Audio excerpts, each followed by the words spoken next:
हसन साहब के पास काफ़ी खबरें होती हैं, इनसे रहनुमाई लेते हैं। हसन साहब, ये आज सिक्योरिटी ज़राए को लेके जो है वो चंद टिकट्स चले, आपके चैनल पे भी चले होंगे, हमारे चैनल पे भी चले कि जनाब ये कोई ख़त मौसूल नहीं हुआ है, और अगर कोई ऐसा ख़त आया भी तो उस तरफ जो है वो आपका जो प्लेटफॉर्म है वो सियासी क़यादत है जहां से जाके आपने बात करनी है। इसकी क्या वजूहात होंगी? हमें तो ये बताया गया था मामला काफ़ी तय हो गए हैं, बल्कि कल अली अमीन गंडापुर साहब जो है एक इंटरव्यू में बैठे हुए थे और उन्होंने कहा कि मैंने तकरीबन 80, 90, 95%, 99% मामला को सेटल कर लिया हुआ है, तो फिर ये ख़त क्यों लिखे जा रहे हैं?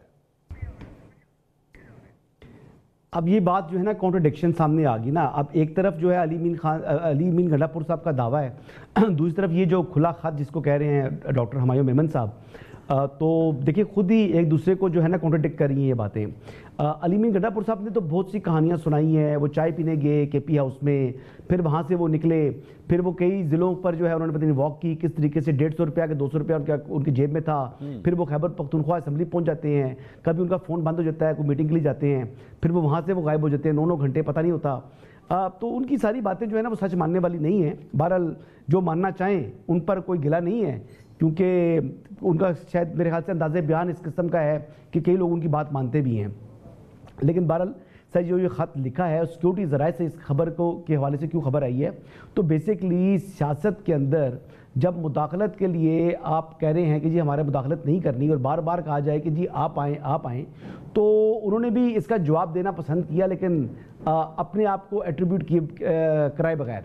अच्छा। तो बिल्कुल सिक्योरिटी ज़राए ही ये बात कर रहे हैं। और इससे मिलती जुलती बात अगर आप याद करें तो DGISPR ने भी पब्लिकली कहा है कि जिन्होंने मुज़ाकरात कर रहे हैं वो सियासी जमातें आपस में करें, फ़ौज जो है वो इन मुज़ाकरात का या सियासी अमल का हिस्सा नहीं बन सकती, ये स्टेटेड पोजीशन है। अब जो डॉक्टर साहब बातें कर रहे थे ख़त के हवाले से, आप देखिए 26वीं आईनी तरमीम को भी कह रहे हैं कि उसके बाद जो है मैं उस पे आता हूं। एक सवाल, एक गंडापुर साहब के हवाले से एक सवाल। गंडापुर साहब ने अपने इंटरव्यू में एक और बात की है कि हमें ऑफरें हुई हैं, अभी भी मौजूद हैं कि आप जो है वो बनी गाला शिफ्ट हो जाएं, नथिया गली के रेस्ट हाउस शिफ्ट हो जाएं, या ये CM हाउस जहां पे वो बैठ के इंटरव्यू दे रहे थे कि बेशक यहां पे आ जाएं।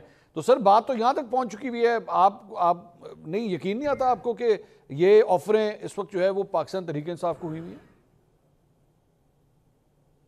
देखिए बात यह है कि अली अमीन गंडापुर साहब का एस्टैब्लिशमेंट के साथ रब्ता है, इस बात में कोई यानी इनकार नहीं है। ठीक है। अली अमीन गंडापुर साहब जो है आगे उस रब्ते को किस तरीके से प्रोजेक्ट कर रहे हैं, किस तरीके से पेश कर रहे हैं, और वो क्या इमरान खान साहब को बता रहे हैं या अपनी पार्टी को बता रहे हैं, मेरे ख्याल से अली अमीन गंडापुर साहब की कोई पोजीशन जो है थोड़ी कमज़ोर हुई है पाकिस्तान तहरीक-ए-इंसाफ के अंदर, तभी उनसे सदारत ली गई।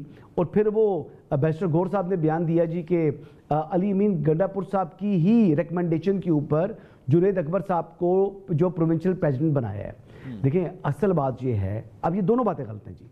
असल बात ये है कि अली अमीन गंडापुर साहब जो हैं उनसे इमरान खान साहब नाराज़ इस बात पर हुए कि जब उनको 14 साल की सज़ा उनको हुई और 7 साल की सज़ा उनकी अहलिया को हुई, तो पूरे मुल्क में तो चले अवामी रद्द-ए-अमल नहीं आया, लेकिन खैबर पख्तूनख्वा जहाँ पर उनकी अपनी हुकूमत थी वहाँ पर भी कोई अवामी रद्द-ए-अमल नहीं ज़ाहिर किया। तो जब पार्टी का प्रेसिडेंट जो है, जो कि चीफ मिनिस्टर भी हो, जब वो अवामी रद्द-ए-अमल ना ज़ाहिर कर सके जिस सूबे में उनकी अपनी हुकूमत है, तो इस पर इमरान खान साहब का उनसे नाराज़ होना फितरी बात है। एक बात, और वो नाराज़ा हैं तो हक बजाने में। अच्छा, लेकिन जो बात कर रहे थे 26वीं आईनी तरमीम के हवाले से डॉक्टर साहब, तो डॉक्टर साहब कह रहे हैं कि अदलिया को कंट्रोल करने की जो है वो एक कंट्रोल किया गया है, इसके लिए 26वीं आईनी तरमीम है।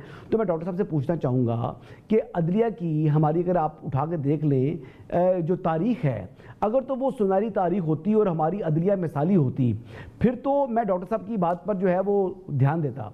लेकिन जब अदलिया ने अपने फैसलों के ज़रिए आइन में तरमीम करने की कोशिश की हो, जब इस अदलिया ने एक यानी कई मुतअद्दिद प्राइम मिनिस्टर को किसी के इशारे पर उतार दिया हो, जब इस अदलिया ने स्याह को सफ़ेद कहा हो और सफ़ेद को स्याह कहा हो, यानी मार्शल लॉ को इंडोर्स किया हो, तो फिर उस अदलिया की जो तारीख़ है वो आपके सामने है। तो फिर उसको मिसाली अदलिया तो वो थी नहीं।